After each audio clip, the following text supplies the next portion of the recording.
you were in it since the 80s, and the first time I saw your character, I remember thinking he's so cool. He has this like Prince-like suave to him.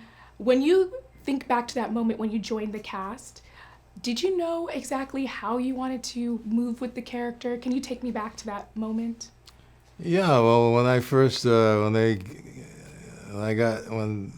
knew that I was wearing a cape, and then when I heard the name Calrissian, IAN is an Armenian name. From that point on, I took those two ideas and sort of worked around those two ideas and came up with this character. But I was hired because I was cute and I had a lot of charm Yeah. and all those Yeah, you wonderful did. things. It So, resonated really well across screen.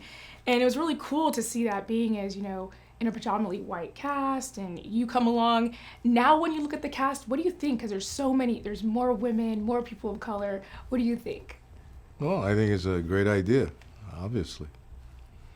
But George Lucas at that time, he had gotten a little bit of flack about Darth Vader, and because he was the big dark figure that was evil.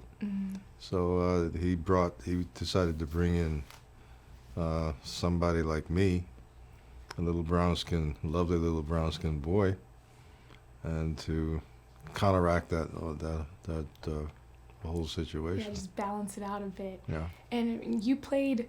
Well, the whole idea was that he wanted to make it very clear that what he was talking about was the old cowboy syndrome, which is the good guy with the white hat and the bad guy with the black hat. So it was one of those old cowboy syndrome things. Yeah. Wow, that's really powerful to hear, especially seeing as how we move through these different characters and you see the balance between good and evil. But I never played. But I did when I played Lando. I didn't play him as a black man or a white man or a green.